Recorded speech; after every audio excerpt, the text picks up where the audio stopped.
Judge Aileen Cannon denying without prejudice Trump's motion to dismiss counts 1 through 32 in his classified documents case. Her ruling coming in just moments ago. She said Trump's arguments were better suited to be argued later on in connection with jury instructions or with other motions. In other words, she punted the decision. It comes after Trump and Jack Smith faced off in a federal courtroom in Florida today.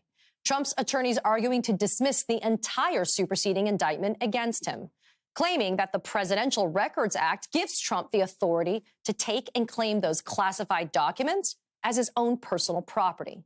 In their motion, Trump's lawyers wrote, President Trump exercised virtually unreviewable authority to designate the records as personal.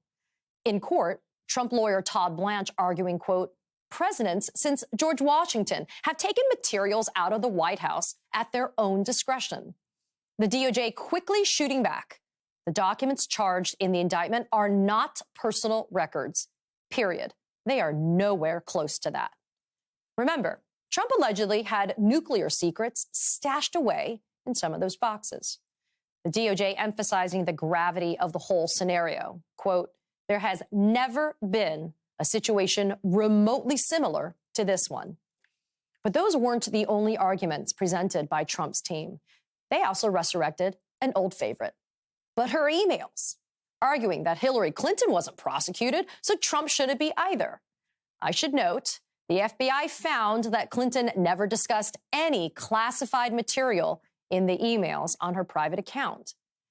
Meanwhile, Trump's defense in public seems to be, if you say it enough, it must be true. Because speaking to Newsmax last night about these documents, Trump readily admitted he took them. I took them very legally, and I wasn't hiding them. We had boxes on the front of and a lot of those boxes had clothing and we're moving out, okay? Unfortunately, we're moving out of the White House. I had the right to do it, in my opinion, and in my lawyer's opinion and everything else. Joining me now is Christy Greenberg, former federal prosecutor with the Southern District of New York, and now an MSNBC legal analyst, and Emily Bazelon, legal writer with the New York Times Magazine. My thanks to both of you for getting us started this evening. Christy, that was a pretty fast ruling from Judge Cannon. I mean, she said she was going to rule promptly. We didn't expect it to happen just a couple of hours after court recessed, but Cannon, frankly, didn't really decide anything, right? I mean, what are your thoughts about this ruling? Right. She dismissed the motion that Donald Trump made that essentially the statute is too vague. The Espionage Act is too vague as it is applied to him. And Judge Cannon in her order says, well, there are still these fluctuating definitions of statutory terms and the phrases as charged. It's like, what is fluctuating exactly? The statute's been applied over and over again. There are decisions on it. This isn't an area of law that's completely new. There are decisions here that tell you exactly what the terms are. And Donald Trump, it was explained to him from lawyers exactly that he could not keep these documents. So I'm not really sure what she's talking about as to why this is vague. It seems like this is a motion that could have been decided on the papers. But you're right, Katie. Look, she just punted this down the road, kicked the can down the road, which seems to be her MO in this case. And Emily, you know, there's a lot of us scratching our heads as to why, and Christy just mentioned it right now, right? Why either of the two motions that were filed by Trump, the Presidential Records Act and the unconstitutional vagueness motion, why they even deserved oral argument in the first place. Do you think Judge Cannon is getting on-the-job training here? You know, I think to be generous to Judge Cannon, she's trying to show that she's taking arguments seriously. She talked about that idea that these were serious arguments. And I suppose once you decide that, then you want to hear from the lawyers on that question. I think it's important to just emphasize how broad an argument Trump and his lawyers are making here. They are saying that as the former president, if he said that a record was personal, then he had the power to decide that, and that is not really something the courts can review. And so that seems to suggest that former presidents get to decide at the end of their tenure what to keep and take home with them and what the government gets to have. And that is really hard to square with the language of the actual statute here, which was passed in the wake of the Nixon administration to make sure that presidential records remained part of the public record and with the federal archives, not in the boxes in places like Mar-a-Lago. In the Mar-a-Lago bathroom, to be specific for some of them. Christy, I want to switch gears because I love that we have you here this evening, especially the New York DA Alvin Bragg, filing a notice this afternoon, late afternoon, supporting a limited 30-day delay in the Trump hush money trial. It would give Trump's lawyers time to review a new batch of voluminous documents that have been provided in discovery. Trump's lawyers are actually asking that the trial be delayed 90 days, but they're also wholesale asking for a dismissal. Christy, I have to ask you, you spent a lot of time at the SDNY. What's your reaction to this filing of the notice from Alvin Bragg? I'm really confused. I think there are a lot of questions here. According to this filing from Alvin Bragg more than a year ago, he asked for the full grand jury record relating to Michael Cohen's campaign finance convictions from SDNY. That included grand jury materials, subpoena materials, search warrant returns. Really, he asked for a lot of this information.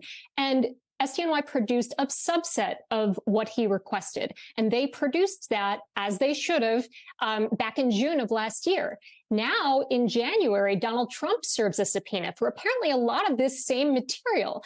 And in March, a few weeks ago, SDNY produced some materials that largely Alvin Bragg says are irrelevant, other than maybe a few hundred pages of witness statements that are relevant.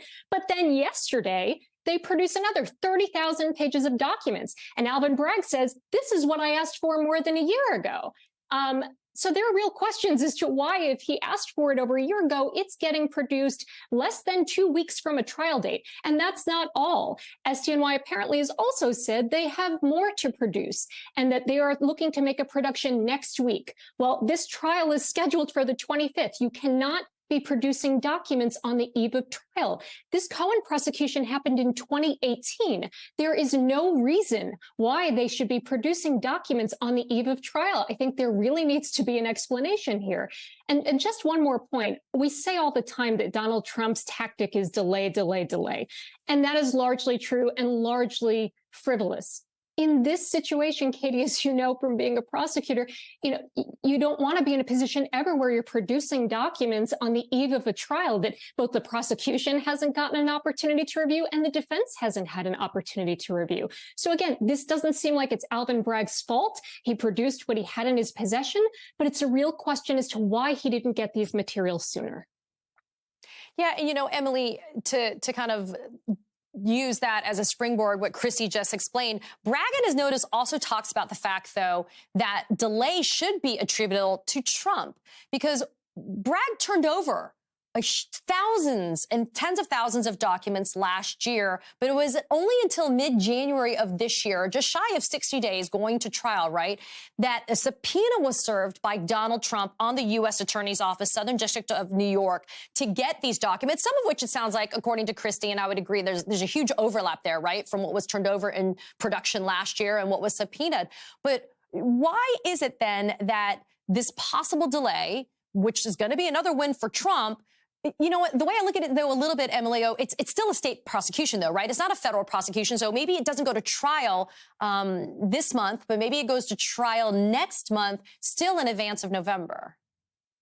Yeah, that's entirely possible. I mean, I do think there's a pattern here where you're seeing the legal system tie itself in knots in some of the prosecutions of Trump. Yes, his lawyers and Trump desperately want delay and they are scoring wins. It is also true that in some cases we've seen the prosecutors or the judges also seem either in the name of being very proper about due process or because of what sounds like a kind of set of unanswered questions about why the Southern District didn't produce these documents earlier. It starts to seem like the legal system is part of the problem, and that is troubling given the stakes here. Makes you feel any better? I have already put evac on alert. He's ready to go if it comes to that. General, I can assure you. Hey, General, let me into the war room to see you, so I had to hack my way onto this frequency. This better be critical, Wheelie. Sir, come on, when is it not, please? Okay, couple of things. I'm running low on the dough. I was thinking about taking a couple of months sick leave, maybe starting today. And oh yeah, I intercepted a transmission from Megatron. Then send it through. Yes, sir, right away, sir. And so I'll assume that we're going on the other stuff. This is your last warning, insects. Relinquish what remains of the Allspark. So who's the insect? You? What? Who's the insect? Protect you. They were defeated on our world, and we will defeat them here. This was just a diversion. Security, please bring up. Rabbit, she's already inside. Deeds! Give me an update on that reserve. Boss readiness. What was his name? What was it? Evac, sir. Right, evac.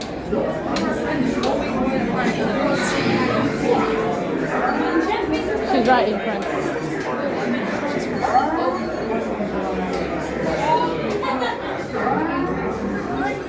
We are facing a heavy, sustained attack.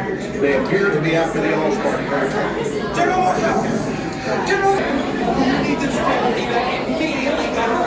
Evacuate everything. Hold on. National security evacuation. Stand down. Check it out. Failed their mission. Celebration. The amateurs for suicide mission.